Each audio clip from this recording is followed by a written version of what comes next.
And now we're live. So hold on one second. For those of you joining us on YouTube, we'll be with you in just a second. Let's For those go. of you in the Let's store, go. we'll be with you in a second. All right. Let me tweet this out real quick.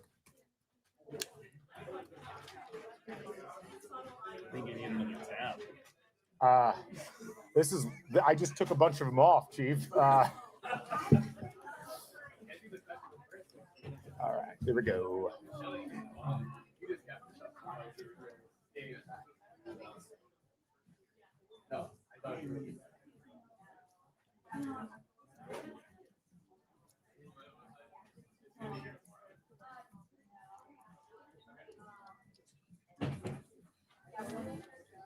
right.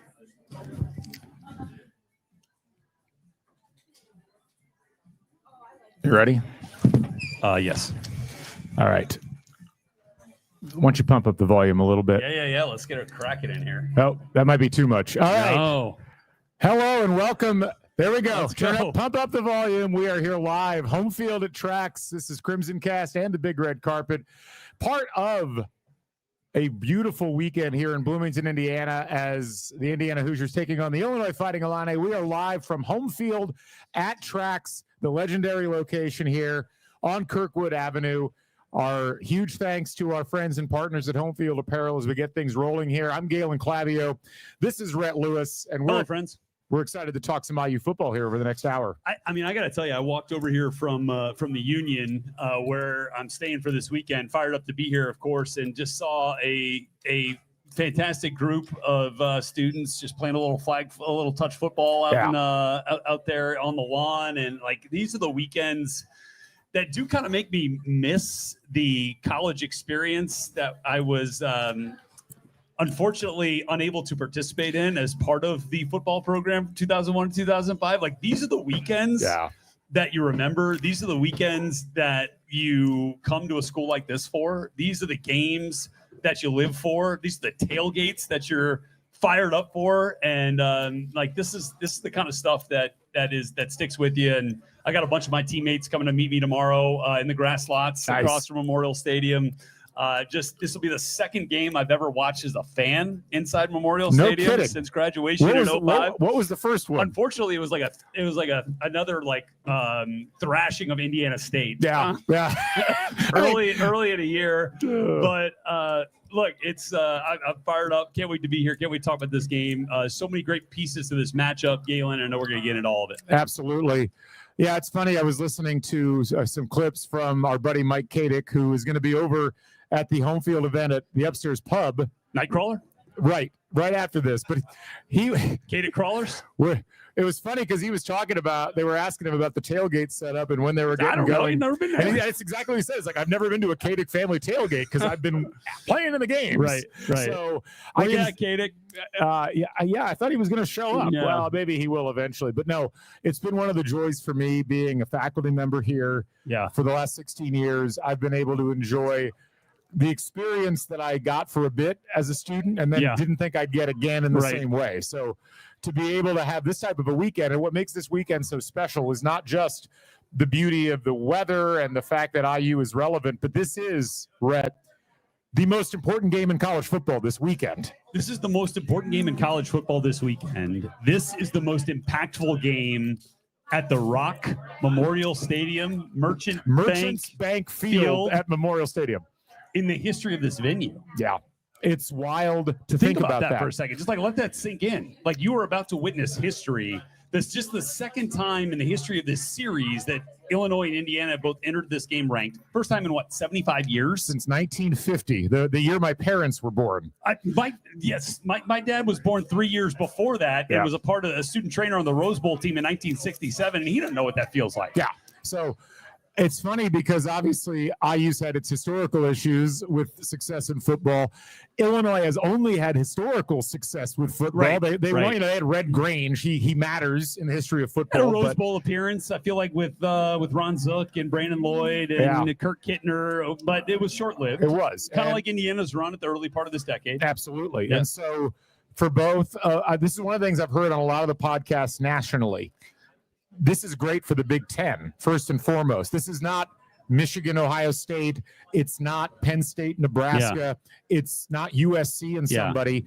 Illinois and Indiana are two programs that if the Big Ten is going to take its rightful place at the head of the table in college football, these programs need to be good. And to have them both ranked at this level, to have a top 10 team coming into Bloomington and to have the eyes of the college football world on you as a school, that is worth so much, both short-term and long-term. I'm just so excited for it. This was a game in 2001 that my dad had to follow on Gamecast. Oh, yeah. Right? At 11, it kicked off at 11 a.m. Central Time. Nobody outside of the parents of the players knew it was happening. And you had to wait about a minute and 30 seconds after a big play to figure out what that big play actually was. That's how far this series has come. I was at that game. Yeah, sure. And it was hard to follow even when you were there because there were no jumbotrons. There was nothing. If you looked down for a minute or if you went to get a popcorn, you missed it. So we've come so far and it's so exciting. Before we dive into the meat of things, for those of you who are watching online, hello, welcome. We've got Chad Schwarzkopf, our buddy. What's up, Chad? Can't remember a time I've had this many emotions about an IU football game. I agreed. It's I mean, college football playoff, that was Indiana, Notre Dame, in-state, that was a special deal. It was different. We almost didn't have enough time to think about that game. We had a couple weeks. But we've had all off season. Correct. Since the schedule was released. This game has been sold out for 2 months, I think, at this point. No question. So this has been what everybody's been building up towards. So we're going to talk about that. We're happy to have you folks joining us, whether you're watching us live or whether you're watching this after the fact. And just a reminder, we are at Homefield at Trax. They've done a great job of Homefield? Renovating this space. It is replete with IU apparel from wall to wall. There's some amazing stuff in here that you want to get your hands on if you're an IU fan. There's some Evil Oval here that makes me feel at home. I have so much Evil Oval apparel. My freshman year was when that debuted. And as I always remind people, my freshman year was when it ended. IU has won multiple national titles with the Oval. It just happened to be in men's soccer. That's right. But but they still count. Right. Okay, they do still count. They do still count. So, I think those jerseys, the black jerseys that were worn for one game, are somewhere in the Bob Knight estate auction sale situation. I have a framed Versi Gaddis black jersey from the Indiana-Kentucky game from 1997 when Tim Couch just Homefield, are you listening? Yeah, that needs to be sold. That needs to be framed and sold as vintage. Okay, those don't exist. Those existed for 12 hours, and then they lived in Bob Knight's garage for 40 years. That's wild how that stuff works. But Homefield just dropped a new IU set, 5 new shirts. They are fire. Is that the kids say fire, Nathan? Some do. Right? Some do. They do. Thanks, I've been told. Gen Z has confirmed that is indeed the terminology. The bison over here. The bison looks very nice, but some great new apparel. There's a new blue T-shirt. Go to homefieldapparel.com, check it out, and you can use the code HOME23. Get 15% off your first order. I'm using it. He's using it. That lets them know that we sent you from CrimsonCast and the Back Home Network. So we're going to be talking until 5 o'clock about this matchup, about IU football in general this year. And if you haven't yet, you need to go back, listen to the Big Red Carpet from the beginning of the week. Rhett's new show on the network. Rhett, on that show, you deep dived into, first of all, the importance of this matchup. That's right. And for IU, this is really what announces them back into the picture again in the college football playoff landscape.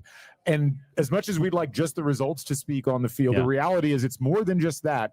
You have to showcase early on that you're a contender. IU got lucky to some degree last year because they had such a great start to things that by the time people realized they were a threat, the calls were already coming from inside the house. That's right. But this year, people had their eye on IU. People were like, let's see what this team can do. 3-0. You had to start off the season that way, but now you get a top 10 team coming in and you got to take care of business. Isn't it strange that the top 10 team in this matchup is not the one that made the college football playoff a year ago? Yeah. I mean, we don't. Why is that? We don't necessarily have to get into it. Hello, Illinois friends, if any of you are here. I don't think they've found. I think they went to the wrong Bloomington, perhaps. Rock and roll. That's right. They're at the wrong Memorial Stadium. That's right. That is the only way to describe it, as the wrong. Great question. My friends on the Move the Sticks pod is part of my responsibilities for NFL Network, which will continue on Sunday and Monday. But we got to get through this game first. So they'll be watching. I'll be giving them reports of guys like Mikhail Kamara and Carter Smith and Elijah Surratt and D'Angelo Pons and all those guys that do have NFL futures here for this team. But it is interesting to think about this matchup and to think about the fact that Illinois is in this game as a top 10 team and Indiana coming off a 10-win season or 11-win season rather is sitting here as the lower ranked team, but the favored team. Right. Let's not forget that. The folks in Vegas, I was yesterday. Resident gambling expert Stefan Kreisnick is here. He's going to check out the line for us right now. So the thing that's interesting to me is that so much of the hype around this game centers around the hype around Illinois and the preseason pollsters saying Illinois beat South Carolina in a bowl game. Well, how many of the players that were drafted from South Carolina ended up actually playing the whole game in that bowl game? Yeah. There's a lot of stuff that goes into that. There's 16 plus or minus players, starters that return for Illinois, which is great. When you return 16 starters, that's great. That is experience, but how good are they? Right. There's a difference between returning experience and returning really good experience. They're a good football team. Absolutely. And I think the thing that people have to keep in mind, and where I respect Illinois, I respect Brett Bielema. I don't think he's a phenomenal football coach. Phenomenal coach. I don't think you could watch what he did at Wisconsin all those years and what he's done, frankly, post Lovie Smith, where that was a program that was down on their luck recruiting wise. They looked like they were going in the wrong direction. He really stabilized them and they've built the right way. Right. But they, to some degree, kind of became the flavor of the day because they finished strong, albeit against Rutgers, Northwestern, and Michigan State, three teams that were not particularly good last year. They beat a depleted South Carolina team by 4 in the bowl game. And everybody looked and said, wow, they got all these players coming back. They must be good this upcoming year. But there's something to it, but that's not the whole equation. And I think the thing to keep in mind with that approach when you're thinking about things is ultimately the way that so Taylor Lehman from Bite Size Bison did a really nice deep dive into the offensive line of Illinois. And that is not a unit that's performing particularly well. The early returns have not been great. But that's a team that returned a bunch of starters. And but that's my point. Returning production is great if it's great returning production. Correct. So now a lot of IU fans pointing that out. It's like, well, you people are cocky. You're not. But the thing is, Indiana brought back some of their very best players from last year. I think people forget the foundational players. It's Kyle Kamara, Aiden Fisher, D'Angelo Pons, Carter Smith, Elijah Surratt. The list goes on. There is a huge difference between those two things, and for IU and Illinois, when you look at this matchup, I think Indiana's got a legitimate beef. Hi, friends. This is where the polls do a disservice many times to how football fans and media members think about college football. Because when someone tells you that team's a top 10 team and that team's just outside the top 20, you start to think that, even though you don't have a lot of actual evidence as of yet to be able to say that that's the case, which is what makes this game so fascinating, because we really do get a chance to get a straightforward test of who is better on the field. And that, I think, is what I'm the most excited about. This is, in so many ways, a battle for upward mobility in the Big Ten. Yep. I think, last year when we looked at this conference, it was Ohio State and Oregon and Penn State, and those three teams are still there let's be respectful. Like they are in the upper tier. They are in the top 1% of this conference. Yes. I'm not saying the gap is huge, but there is a next tier that Indiana and Illinois, and maybe to a lesser extent, Nebraska and Michigan and Washington and Iowa are fighting to become. And they're fighting to join that 3-team tier and make it a larger group. But are we talking about Illinois as the number 9 ranked team in the country, if not for Indiana's success a year ago? Seems unlikely. I don't think so. I think so many people have looked at Illinois and said they're the Indiana of this year. But people forget that Indiana was ranked 17th in the Big Ten last year and ended up going to the flipping college football playoff. Yeah. That's not where Illinois is this year. UCLA could have been the Indiana of this year. You could have. It didn't happen. No, but you have to understand that you're talking about different types of things here. And what I think you find right now is people look for storylines. And South Carolina is a great example of another team where I think people looked at how they finished last year. They're like, oh, you're just outside the college football playoff selection. That team's going to be a contender this year. As it's turned out, they haven't looked that impressive. And losing Lenora Sellers for that last game, getting blown out at home by Vanderbilt, a lot of this is perceptional. And this is the time of year when you can start eliminating the perceptions and replacing them with reality. Right. What I'm fascinated by, I think the big storyline for IU, we talked about kind of, Illinois needs to prove in the eyes, I think, of people that are really paying attention in college football, are you actually as good as people claimed that you were going to be coming into the year? Right. For Indiana, if you were going to have a criticism of Indiana last year, it's that when they went up against the very best teams on their schedule, they didn't play as well. And some of that was the physicality that they faced against Ohio State, Notre Dame, Michigan to a lesser degree. Some of it was the moment, which was a brand new thing. Road tests. Yeah. This is a game against a good team at home. This is where you have to demonstrate, yes, we can perform in those moments, and we can perform at a level that is similar to how we performed last year. That's what carries the day in terms of getting you back to the playoff, which is where you want to be. Yeah, I think a lot about that. And look, it's hard to draw comparisons when you have a totally separate regime, but I think a lot about that 2022 game against Illinois, where they came in here and Indiana ended up winning that game, ended up starting 3-0, right? And it had the hopes and dreams of everybody kind of right. And then obviously the season fell flat. But what I'm telling you in this game is that Indiana has a better quarterback and better receivers in this game than they did in that game. Yeah. And Illinois does not have as good of a secondary as they did in that game that is going to play, especially with their top DB out for this game. Xavier Scott, that's right, out for this game. I look at certain pieces of the matchup that way, and I start to feel pretty good about it. Now, here's the thing. I also look at the schedule, and I don't like so many people will look at the schedule and be like, well, Illinois played tougher opponents. They played Duke. I'd love to see Duke play Old Dominion. Yeah. Because honestly, I feel like it would be a pretty close game. They might have to do a running clock in the third and fourth quarter for Duke. Because in my opinion, Illinois or Western Illinois and Indiana State are on a level playing field. Yeah, I'd buy that.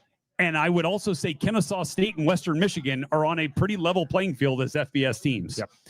I don't think that the disparity in competition is as big as some would like it to be. I think you look at Duke and you're like, oh, they paid, $8 million to their quarterback, Darian Mensah, to come over from Tulane. I mean, he's a good player, and that is a good Duke team. I do not think that this is the best Duke team that we've seen in the last 25 years. So to have that as a crowning achievement, I think it's just a little bit overblown. Now, again, let's keep in mind, this will be, without question, the most physical test that Indiana has had. Brett Bielema, again, we've said, terrific coach, and a hallmark of his teams. They are physical on both sides of the line of scrimmage, and they want to assert their dominance on both sides of the line of scrimmage. And that's where Indiana has to show up and not meet, but exceed that intensity. And I think they are better suited to do that this year than they were a year ago against the better teams on their schedule. Yeah, I agree. And I think we're going to dive more into all of those items. We got a couple of comments we want to get to. But first, before we do that, we wanted to remind everybody here, first of all, Galen Clavio from CrimsonCast, Rhett Lewis from the Big Red Carpet, here from the Back Home Network. We're partnered with Homefield Apparel, and we're here at the Homefield at Tracks store. And Does anybody have a champagne velvet in their pocket that they want to pass on? Sorry. Or two. I guess we could split one if we really needed it. But since we're here at the new Homefield at Track store, we wanted to share how you can help save lives and get a free Homefield t-shirt in the process. Abbott and the Big Ten are back with the We Give Blood Drive, a conference-wide competition for Big Ten students, fans, and alumni to donate blood on behalf of their school. If you didn't know this, the U.S. is experiencing the greatest blood shortage in a generation. For every 2 seconds, someone in the U.S. needs blood, and a single donation can save up to 3 lives. Blood donations are a small way for you to make a big impact From now through December 5th, donate blood at any blood center or blood drive in the U.S. Then head to big10.org/Abbott to submit your donation. Select IU as your school of choice. Yeah. And while supplies last, every person who presents to donate will receive a link to redeem a custom Homefield designed Hoosiers Give Blood shirt. And we've got QR codes here on some of these pamphlets that the folks here at Homefield have that if you need it, or you can just come scan this one here too to find your location where you can give and donate and just be a part of the magic of saving lives. Right now, Wisconsin has a huge lead in the Big Ten in this. Wisconsin. Indiana's 8th right now. We'd love to see Indiana in number 1. So remember this. Give blood through Abbott. We've got locations. Please do that. You'll get your free Homefield shirt while supplies last, and you'll be doing it for a great cause. Head to big10.org/Abbott or text donate to 222-688 to give blood, save lives, get your Homefield t-shirt, and prove how Hoosiers can show up for the community. All right, let's dive into some of these matchups a little bit more closely and talk about some of the things people need to watch. First of all, you mentioned Indiana's quarterback, Fernando Mendoza. I wanted to get Fernando. By the way, last night on Crimson Kickoff, we sampled the Mendoza Brothers burger. Have you heard about this? Tell me more. So, I need one. Buffalo's has partnered with Fernando and Alberto Mendoza to build a Cuban-style burger in honor of their heritage to help support the fight against MS. The Mendoza brothers' mom has been fighting MS. It's a terrible disease. Yeah. But this is like a Cuban sandwich combined with a hamburger. It's got ham, got pickles, Swiss cheese, mustard. So you can go down and get that at Buffalo's. But we sampled that last night. It was tremendous. You gonna bring some to the tailgate tomorrow? We'll see. All right. I got to drop the bag for us. Okay. You know? But Fernando, obviously heralded transfer recruit, comes over from Cal. What has been your overall impression of how he's settled in behind center for Indiana so far? Improvement week over week, improvement in every facet of the game. And before it was unceremoniously taken down from YouTube, we had some great clips up there of Fernando showcasing his ability to work through his progressions, to systematically and methodically go from first read taken away. Let me move my feet and reset to the second read. Let me move my feet and reset to the third read. All the while having great protection from the offensive line. And that might be the case in this game. Now, again, I'll get to what Illinois, the challenges that they'll present to Fernando. But I think the biggest thing we saw that was a hallmark of Indiana's offense last year was Curtis Rourke's improvement week over week. The Curtis Rourke we saw at the end of the season against Purdue and in some of the biggest wins was not the one we saw at FIU. Yeah. And that is a credit to the coaching staff, to Mike Shanahan, to Tino Sinceri when he was here, and now to Chandler Whitmer working with Fernando Mendoza. They have a history together. And you throw in what Bob Bostad and John Miller and the whole crew on that offensive coaching staff do to make that offense sing, from a holistic perspective. I just think the best is still yet to come. And I don't think we're even going to see the best of Fernando. We might see the best we've seen him this season, right? But I think the best we'll see him, might even be the last game he ever ends up playing here at Indiana, and whatever that ends up being. Like that's the trajectory that I've seen from him. That's the most important thing to me, is that he gets better every week. He showcases improvement, like missed throws in that Old Dominion game, right? Missed Omar Cooper throw deep in that Old Dominion game. I think had a receiver drop one too, but those were hitting against Kennesaw. Yeah. Those were, one incompletion against Indiana State. I don't care about the competition. It was he was throwing in your backyard. Routes on air. Yeah, exactly. Teams have worse completion percentages in routes on air in practice than what Fernando did. One of the important things, and I've heard people being a little bit critical is probably too strong of a word, but a little bit like, well, he's struggling with accuracy at times, this or that. There's two things to keep in mind. First of all, still getting used to his receivers. But second, this is a much younger quarterback than Curtis Rourke was when he came in. Curtis Rourke was like 25 years old. 25 years old. He was married, a super senior, had been, I think, first team or second team All MAC. He was a MAC player of the year. Yeah, exactly. Yeah. And that there is a learning curve for any player, but especially at the quarterback position in the Big Ten with this caliber of talent around you. it's been really exciting just over these first 3 weeks as a fan, watching him round into shape and getting more confident. And we've seen them targeting specific receivers half by half or game by game. Yeah. Elijah Surratt goes Take Elijah away at your own peril. Right. Exactly. That's, I think, the biggest thing that Indiana can say this year. And that's, if you look at this matchup, that's one of the biggest differences in contrast in these two offenses. Yeah. In the pass game for Illinois, they are heavily dependent on Hank Beatty. 19 catches on 20 targets. Nobody else has more than 8 catches on that team. And their second leading receiver may not play.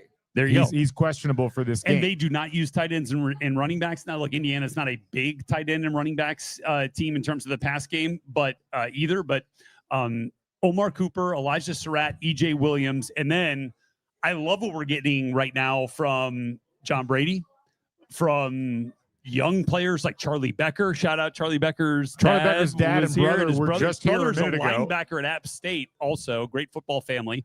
Appreciate their support. They were here, and Charlie, I think, is going to contribute to this offense in a big way. He's going to keep getting more opportunities.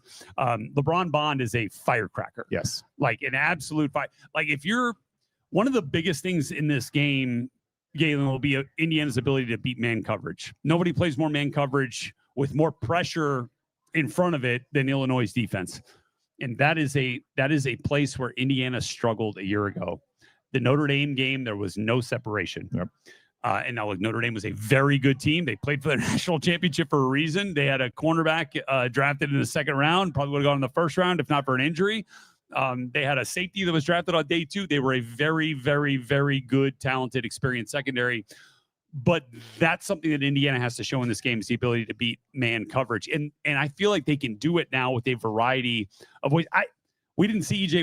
This is the first time we've seen E.J. Williams in 3 years. Exactly. He's been here for 3 years in and out of the transfer portal and all that stuff. But I'm excited about what he can bring to this team in the kind of intermediate range of the field. But I think Fernando has more weapons at his disposal than Luke Altmaier does right now for Illinois. And you also have to add in the running game. I mean, the Mike Shanahan offense, it was so RPO heavy last year. And it's been one of the things that Fernando has had to adapt to. And we saw a little bit of that in the first half of that Indiana State game. He comes off the field after a timeout, and Curt Cignetti was clearly not pleased with the decision for him to keep the ball.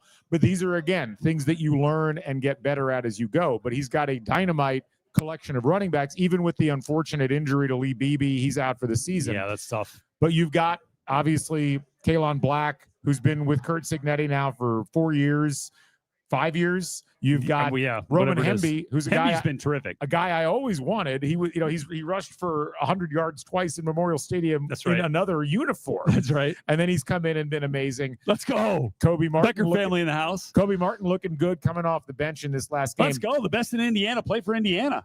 The level of weaponry that Fernando Mendoza has at his disposal, he's going to need it in this game, as you mentioned, because it's a different type of physicality, the ability to play man coverage by Illinois. Yeah. And the fact that their defensive front is going to probably get some pressure on Fernando Mendoza. There's going to be quicker decisions made. How does he handle those environments? A couple of things is I'm watching the comments scroll through on the live stream as well. By the way, somebody mentioned DiNardo v. Lovey, it's DiNardo all day. Okay. It's DiNardo all day. I get the wins. We're not necessarily there. We were close, right? We are still the only Big Ten team, or the last Big Ten team to beat Oregon at Autzen Stadium. Did I tell you? You got the tape. Someone sent me the tape. Yeah. I'm going to put it up the week of the Oregon Please game. Put that up and call attention to the pristine holds for the kicks in that game by yours truly. That was a crucial piece of that game, special teams. Absolutely. Not to mention Lance Bennett scored a touchdown on a kickoff return. It helps a lot, right? It helps. Yeah, sorry. But to get back to some of the comments here, talking about Mendoza, Chad's talking about Mendoza more comfortable in the pocket, not as antsy, get rid of the ball. Here's one thing that is different about Indiana this year with Fernando Mendoza as opposed to last year against with Curtis Rourke. And Curtis was fantastic and extremely grateful for what he did for this program in laying a foundation for future success. But Fernando is more mobile.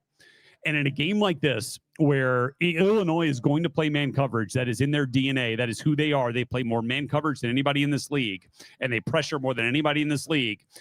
Fernando is going to watch defensive backs for Illinois with their backs to him. Their backs and their eyes focused on receivers, as opposed to when you're playing zone or vision coverages and you've got defensive backs have their eyes to the quarterback. He's going to see the backs of Illinois defensive backs. And if he's got green grass in front of him, he is mobile enough to take advantage of that part of the game. If it's 3rd and 6 and 7, watch out for Fernando Mendoza picking up first downs on the ground with his legs. I think that is a big part of this game. It's that added aspect that made Fernando such an attractive prospect to bring in addition to everything else. I mean, it's just something that Curtis was not physically capable of doing last year. Especially with whatever injury limitations he was dealing with. Absolutely. Yeah. We would be remiss if we didn't talk about the defensive side. Stand by. 1 second. Actually, we have a question here from Nick asking about beating man coverage and whether that is more about the player or the play caller. And it's a really good question. Appreciate that, Nick. Good job, Nick. It is a lot about the player. Like, you have to be able to win one-on-ones in this game. This is a team game, but within the team game, there are one-on-one matchups that have to be won. And that is something Indiana did not do consistently enough a year ago against Ohio State, against Notre Dame, in those games where it really mattered. I think they are better equipped to do that this year with personnel, with improvement. And I think now with a calendar year to kind of reset and regroup and understand the ways in which they can scheme guys open too in those situations, I think Mike Shanahan, the play caller, will play a role in that equation as well. So to answer your question, Nick, I think it's a little bit of both, but the majority still lies on the receiver, the player, to win those matchups. We're live here from Homefield at Tracks on Kirkwood Avenue. You can see Kirkwood behind us, and it's a beautiful day here in Bloomington. It's going to be, it's amazing. Beautiful day tomorrow. Tailgate lots open at noon. We got 7.5 hours of tailgating. Happy hour going on when we finish up. Yeah, there's a great Homefield sponsored event over at the Upstairs Pub. Bison Mafia fully going here. Is that a thing? That's a thing now. Bison Mafia is very much a thing. All right, I'm into it. So if you're watching us right now, or if you're here in the store, be sure to head over to Upstairs, as Homefield's hosting something over there immediately afterwards from 5 onward. Mike Kadick going to be there. Well, maybe we'll show up to his event. Yeah, we'll see if he shows up to our event. Yeah, that's exactly. So he's got the shirt right here. You can see it. But there we are. So we got a little Stefan Kreisnick, ace cameraman, going to zoom in. This is the bucket. This is the bucket. That's perfect. I only got one of those. One of my favorite moments from the year was going down to Huber's with Mike Kadick and Sidney Parrish and doing the bourbon tasting. A 5-hour bourbon tasting. Yeah. Somehow everybody survived. Who drove home? Someone else. Right. But as we were talking about, or just a minute ago, we need to talk a little bit about the defensive side of the ball. Indiana, let's do it. With progressive, really, they've been very good defensively all year. And I know people were a little bit thrown off by those 2 long runs in the Old Dominion game. And I'm not a big take those runs out guy, but if you take those runs out, Indiana's averaging about 2.7 yards against per carry. They have been staunch against pretty much every explosive play that we've seen. Indiana State, at one point, I had moved further down the bleachers in the game than Indiana State had gained yards. It was just a complete smothering by IU. It's a different looking defensive unit than it was last year. You still got Mikhail Kamara.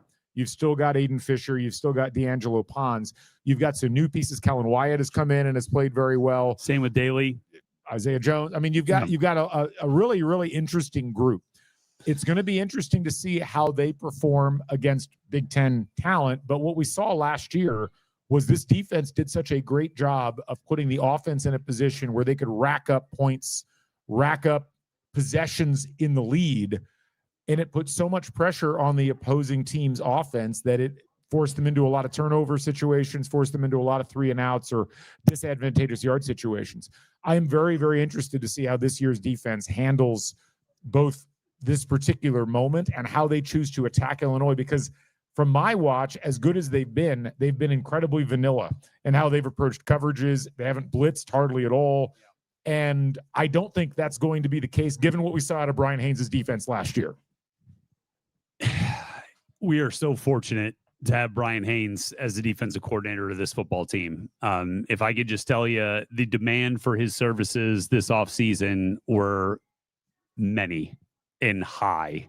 And this administration and Kurt Cignetti stepped up to keep him here. And that was for a reason, because he is one of the very best strategists and play callers on the defensive side of the ball in the country. And I don't say that with any exaggeration. He understands how to put his players in the best positions to make plays and to succeed.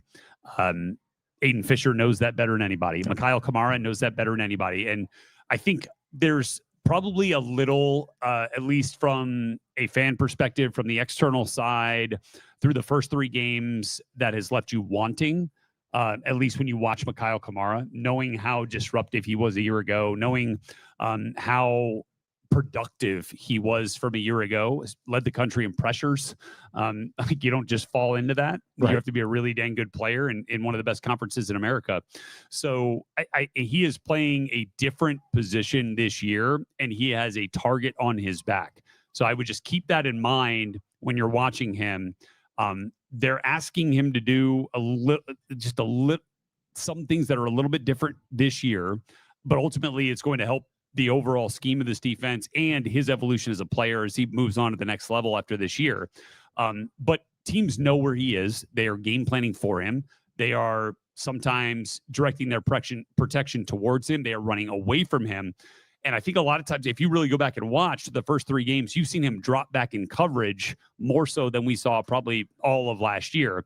And that is because teams are focusing so much attention towards him and thinking he is going to be a big part of the rush scheme, that when he drops out, it frees up people on the opposite side to take advantage of weaknesses in the offensive protection on the other side. So there's a chess game that is played each and every week in the game plan. And then as the adjustments unfold throughout each game, that I think Brian Haynes is fantastic at. So that's the Mikhail Kamara piece. Now, that said, I think Mikhail Kamara has to have the best game of his Hoosier career this week. I agree. Tomorrow. Yeah.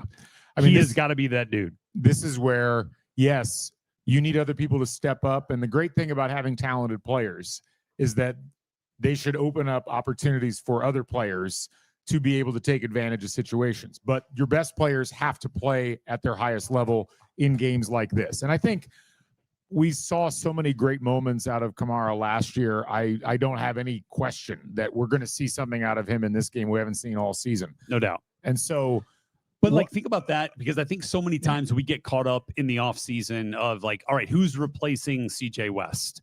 Who's replacing, take care, guys. See the game tomorrow. Who's replacing, Sean Asbury? Who's replacing Jalen Walker? And those are important holes to fill, but it is just as important, if not more important, in my view, for players who are foundational to your program to raise their level of play year over year that are returning. Yeah. Kamara being one of them, Fisher being another, Pons being another, Surratt, Smith.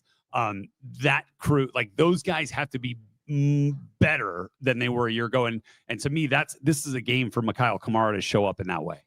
David asked, don't you think Kamara has already opened up opportunities for other players? Yeah, absolutely. No question. But no question. I think, to some degree, as Rhett was talking about, there is an adaptation because they are asking him to line up differently this year than last year. And you're also integrating new players. One of the things I think people forget about is the IU that we saw in the Nebraska game was not the IU we saw in the first 4 or 5 games of the year. That's right. That team had to coalesce, and we tend to, like, everybody's got Nebraska, Wisconsin, Michigan State, Michigan. Like, that's what we remember that team by, Purdue as well. You forget, like, the start of that season was a lot of gelling and a lot of the defense figuring out what it was doing, the offense figuring out how to play together.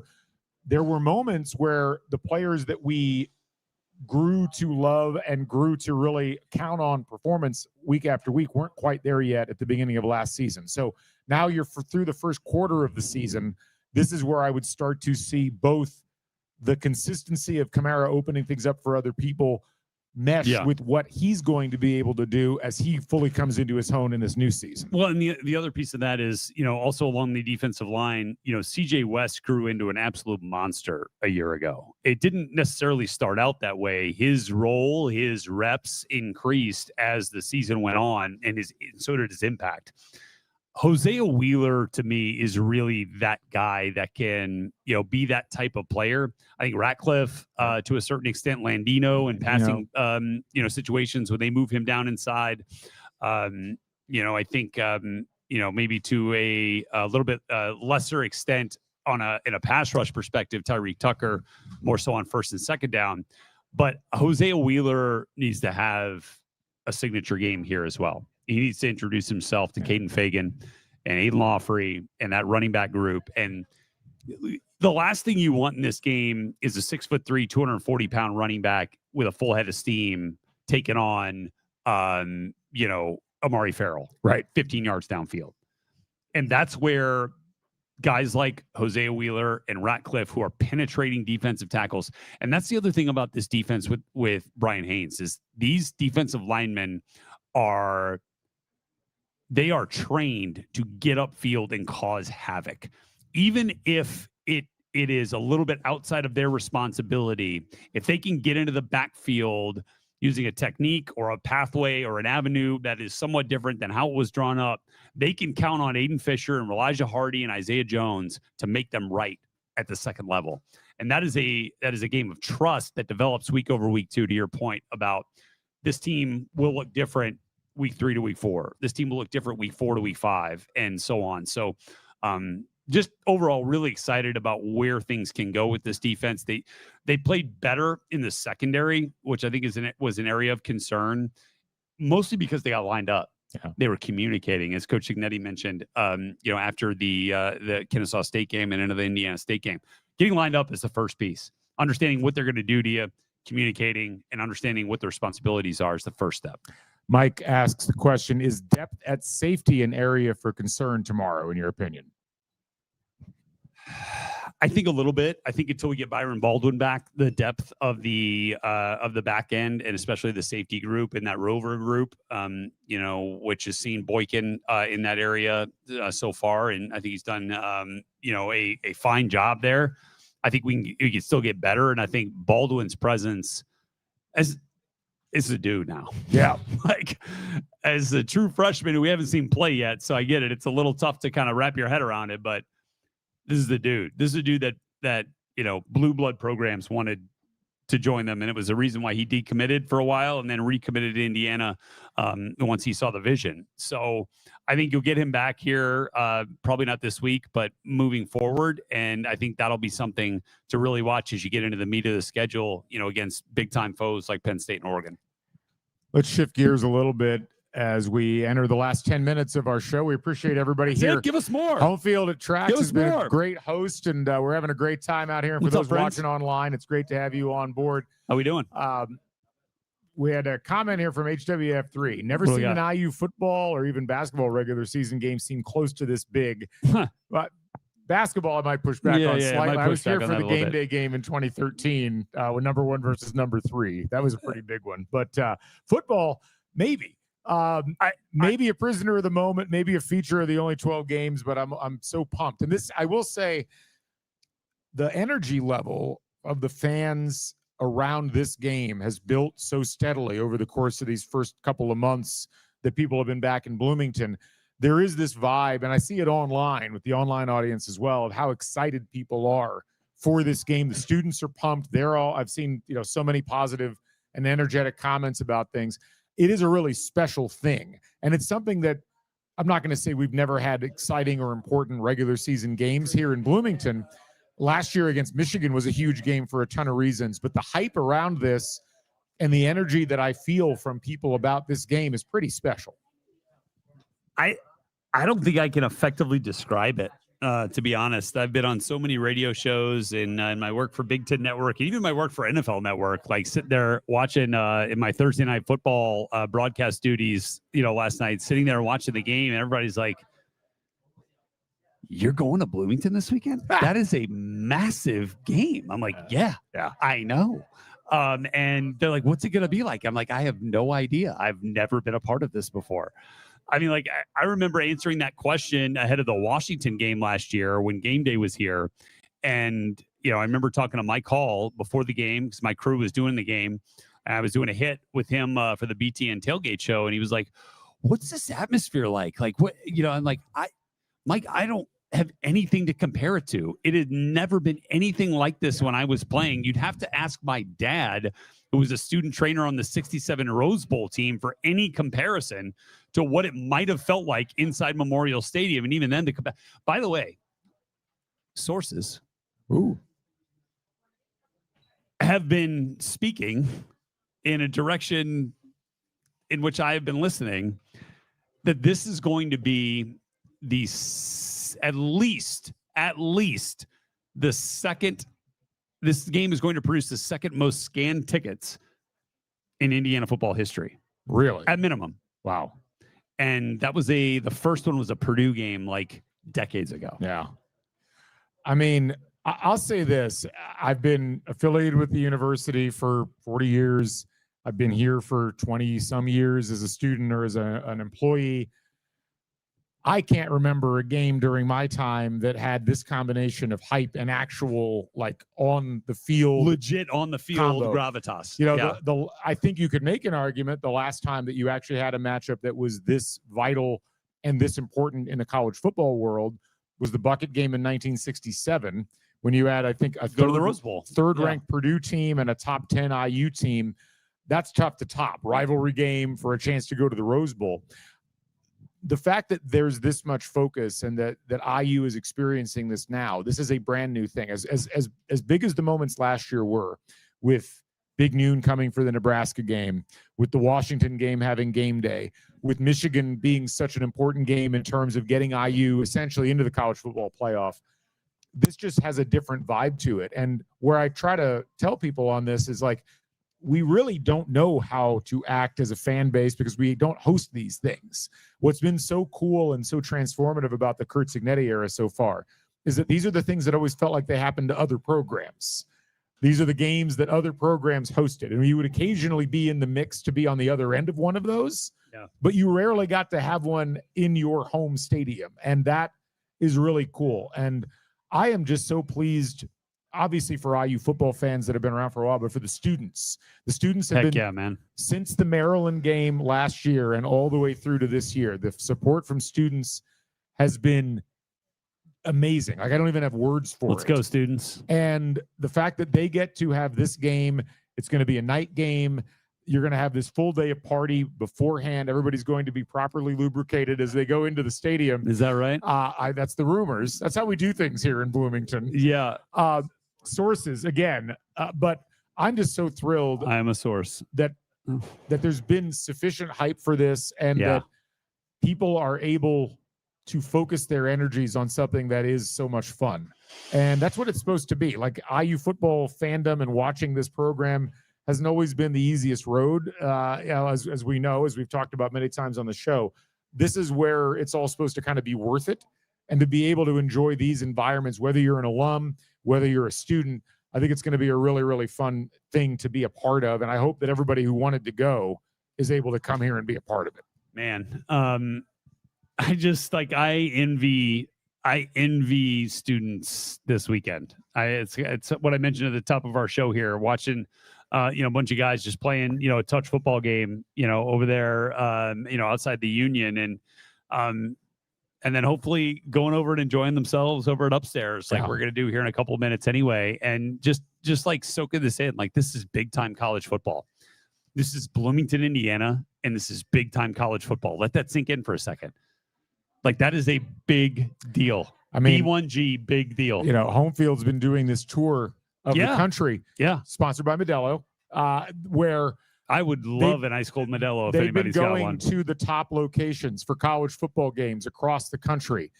I think they've been in Austin, and they're going to be. You can take the S off and just end at a top location this weekend. Right. This is it. Yes. They're here.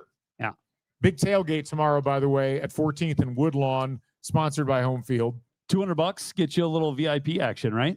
$200 of purchases, from what I understand, get you a VIP tailgate opportunity. We'll be out there for a little bit. It'll be a lot of fun, but this is the epicenter of college football this weekend, and I can't tell you how thrilled I am that I use at the center. Let's of it. go. Yeah, I mean, like just drink it in, enjoy it. Both drink it in literally and figuratively, That's right. And just enjoy the heck out of this opportunity, and just know that it's not the last. Like, this Indiana team has a real opportunity to go undefeated at home this season. Again, we did have Displaced Hoosier mention the 87 Michigan game, and I agree. I don't want to diminish. Diminishing. That game was amazing. Yeah. The difference is this time around, Indiana is at a much higher level of the college football world. They are on the radar. 87, it was like that was the announcement that Indiana was back, or was there. Back is probably the wrong word. But this game is a different level, and it's a different environment, and that is going to be fascinating to watch. We got to wrap up here in a minute. We got to give score predictions. Score predictions. I'm going to let you. We had someone request yours in particular. We'll both give them. Fair enough. What are you feeling? How's this game going to go? How does this game end up? What's the final score? I mean, there's nobody inside this Homefield store here at Trax that has any thought of negativity tonight. None whatsoever. Absolutely not. This is a Hoosier win all day. This is a win. I think, look, I have a ton of respect for Brett Bielema's Illinois Fighting Illini. But I think this is a game that Indiana wins by a touchdown or more. And I would expect Indiana to score in the high 20s to early 30s to low 30s in this game. And then we'll see where Illinois, nets out on that. But yeah, okay, win by 30. I'll take it. If it's 41-10, I'm good on that too. Yeah. But I think this is like a 31-20, 23-24 type of game. I think Indiana put some points on the board. Yeah, I like that. It's kind of where I landed. I think these teams they'll go back and forth early on. I think this is going to be a game where Illinois is not just going to come in and not play. They're going to be loaded for bear. They know they've got a lot to prove in this game as well.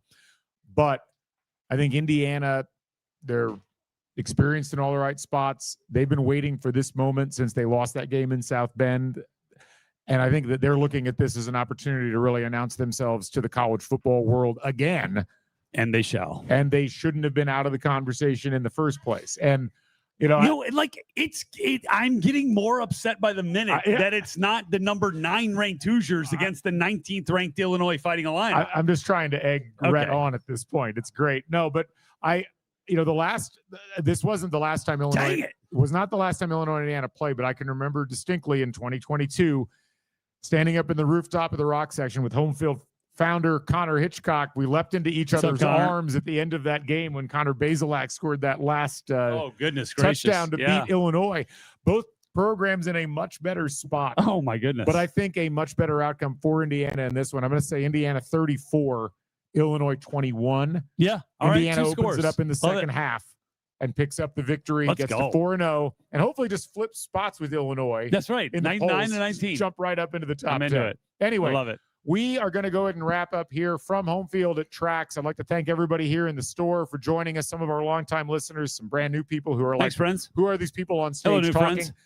Also, would like to say thanks to Homefield in general. They've been great partners and sponsors, and we're looking forward to working with them throughout the course of the season. Thanks for the 24 T-shirts that we're just going to be walking out with tonight. Thank you, guys. Appreciate that. Thank you. And thanks to, again, all of our folks online listening in, whether you're watching this after the fact or whether you watched us live. We appreciate it as always. Rhett, always a pleasure. Yeah. Big Red Carpet coming to you Monday. And we'll be posting sometime around 5-6 p.m. Eastern time. Wrap up of this game. Look ahead to next week against Iowa. But hopefully talking about a big IU win. And we'll have, of course, our regular Sunday CrimsonCast recap. That is appointment listening. Thank you. On Sundays, my friend. We'll have that out around noon on Sunday. I might still be sleeping. It's a little late. Might still be sleeping at that point. So we'll see how that goes. But we will join you folks at that point. If you see us around in Bloomington tomorrow, come up and say hi. Yeah, come hang out. We'd love to chat with you. For Rhett Lewis, I'm Galen Clavia. Thanks for joining you folks. This is CrimsonCast signing off. Thank you again from Homefield at Trax on Kirkwood Avenue.